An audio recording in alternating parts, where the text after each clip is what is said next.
This is Optimal Startup Daily, episode 807. Define Success to Create Success, Starting Now, by Alissa Finerman with tinybuddha.com. And I am Dan. I am your host and your narrator, reading to you every single day of the week, including weekends and holidays. And right after the post, I'm going to tell you a little bit about Alissa and then some more information about Tiny Buddha, the site that this article is coming to you from. So with that, let's hear the post as we optimize your life. Define Success to Create Success, Starting Now, by Alissa Finerman with tinybuddha.com. Quote, "What matters is the value we've created in our lives, the people we've made happy, and how much we've grown as people." End quote. Daisaku Ikeda. Success. It sounds so good. We all want it, but are you brave enough to define what success means to you and go for it? Society conditions us to define success as being the best, attaining prosperity, making a lot of money, or having a fancy CEO title. I thought I had success 10 years ago, where I spent 5 years working on Wall Street at Credit Suisse, an investment banking firm in New York City. I started as an associate on the corporate bond sales desk and was promoted to a vice president. I worked at the firm as a summer intern between my first and second years of business school and received a full-time offer. I remember being very hesitant about taking the job because I knew it wasn't my passion, but I didn't know what else I wanted to do. It was exciting when I first stepped on the trading desk. Tons of energy, noise, and people sitting less than 3 feet away from me on both sides. In an unexpected way, the noise faded into the background and I became used to it. I enjoyed the job at first and how fast-paced it was, but after a few years, I realized that I was not engaged on this path. I believed that there was something more for me. It was confusing because I had a good salary, good title, and a good life, but it wasn't fulfilling. Many thought I was successful by the traditional definition, but I did not feel like I was on my true path and making a difference. I stayed in finance for a while, hoping my feelings about the role would change. They didn't. Although I'm interested in the markets, I'm not passionate about them. I wanted to read personal development books in my free time rather than Barron's and Business Week. The truth was, finance, although a great path for some, wasn't my path. This took me a while to admit. It's powerful to face the truth. The job was draining my energy, and after a few years, I wasn't excited to start my day. Often the hardest thing to do is to walk away from something that is good for others, but not great for you.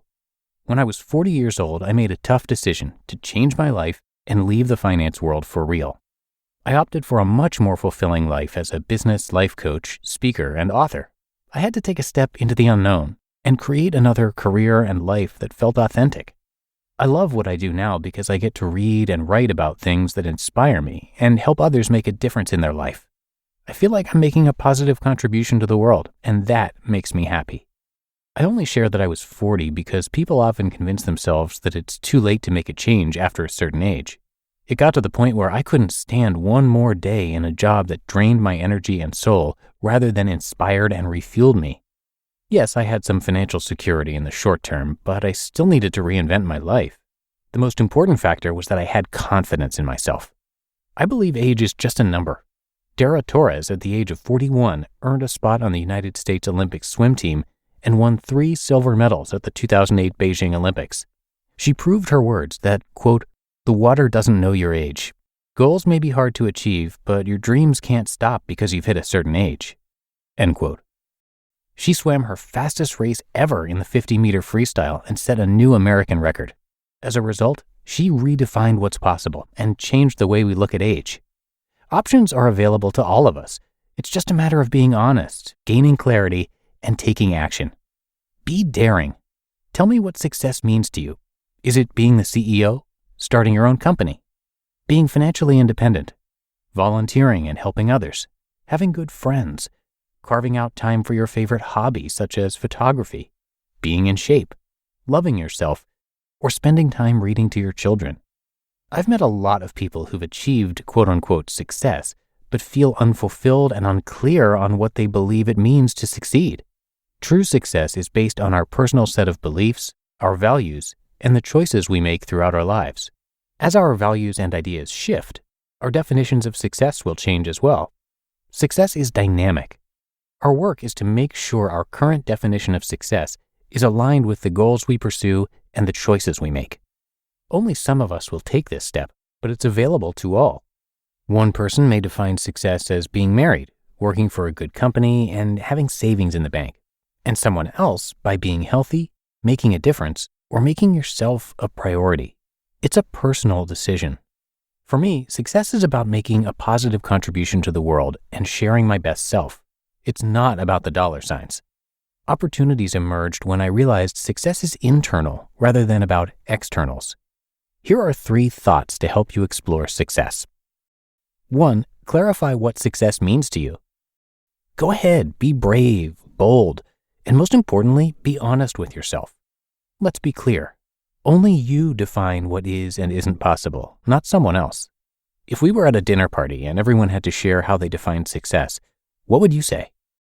2. Pursue goals that are both important and priorities in your life. In his book, Open, one of the world's greatest tennis players, Andre Agassi, talks about the first time he earned the #1 ranking in the world. He said that he felt empty and unfulfilled. It wasn't until Agassi won the French Open and put his tennis earnings toward building charter schools for underprivileged children and helping others that he felt a deeper sense of fulfillment. And he met his wife, Stephanie Graf. The takeaway is that being #1 may equate to external success, but it doesn't necessarily equate to fulfillment. Do your goals add meaning to your life? And 3, believe that you can achieve success or top 1% moments from any starting place in life. I left a successful finance career late in life and started a new career when I was 40. I completely turned my world around and moved from New York City to Santa Monica, California, and had to build both a business and a new community of friends.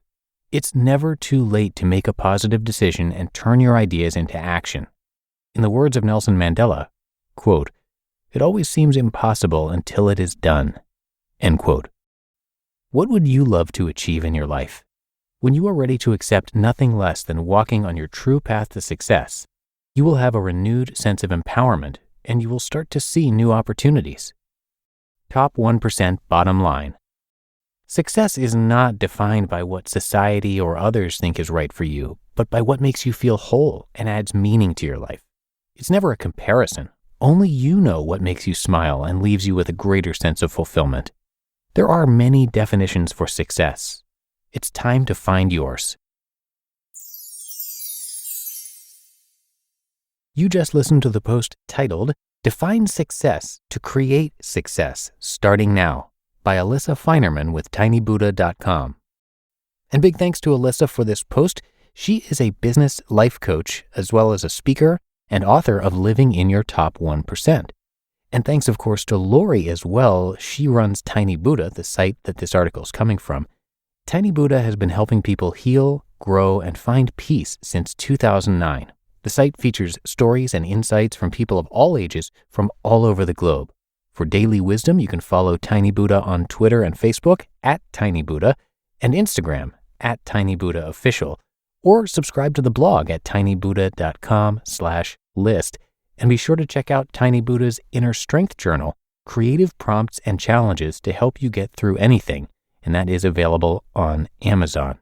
And content from Tiny Buddha is featured across pretty much all of our podcasts. So again, big thanks to Lori for letting us share her work, and come by tinybuddha.com for much, much more. But that is it for today. Hope you're having a great start to your weekend, and I'll be back again with you tomorrow, where your optimal life awaits.